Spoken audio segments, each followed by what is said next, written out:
A magical moment for Mercedes-Benz came about in 1951, the unveiling of an automobile that wrote history. Type 300, internally W186, was the biggest and fastest series-produced German car of its time.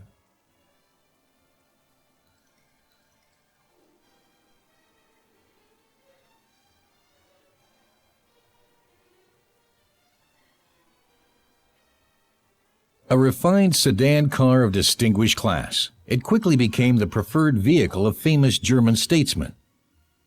Outstanding personalities, like Federal Minister Ludwig Erhard, sat in its comfortable back seat. However, the myth revolving around the 300 goes back to the man who shaped the young Federal Republic like no one else, Konrad Adenauer. The first German chancellor just could not do without it, and even traveled abroad in his official car. No wonder the 300 is commonly known today as Adenauer Mercedes.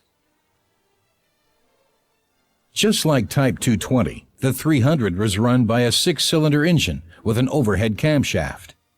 The first version produced an output of 115 horsepower and reached what was then a stunning top speed of 160 kilometers per hour. The chassis frame design resembled those of Types 170S and 220, but was adapted to suit the higher weight and striking performance of the 300. When heavy loads were carried, auxiliary torsion bars could be switched into action in the rear suspension to level the wheels, a completely novel feature of the Adenauer Mercedes, which was also available with a sunroof.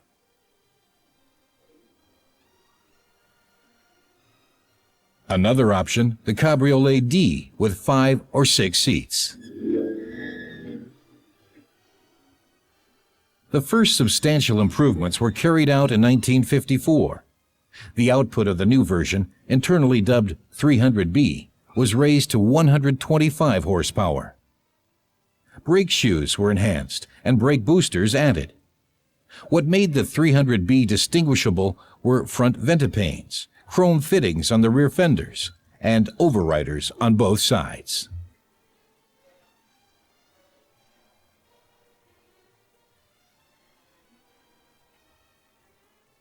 A new modified Type 300 was released in 1955.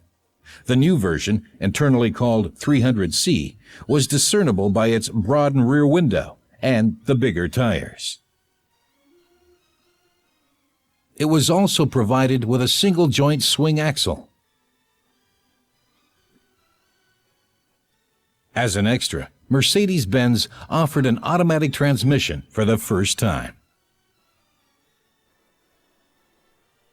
In the summer of 1957, another thoroughly revised version was introduced. Technically and stylistically, the new 300 clearly differed from its predecessor.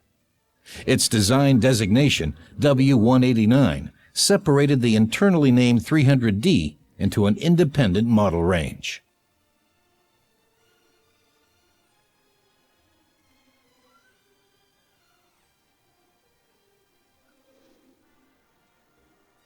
The fuel in the engine was not atomized by a carburetor, but by direct fuel injection, which propelled the output of the 300D to 160 horsepower.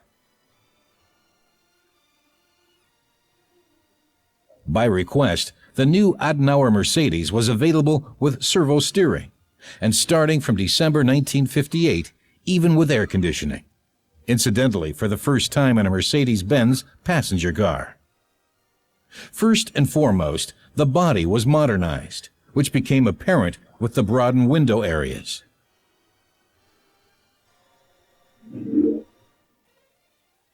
The range was complemented again with a Cabriolet D, with an added sum of 8,500 marks, another exclusive variation with an impressive appearance up to this day.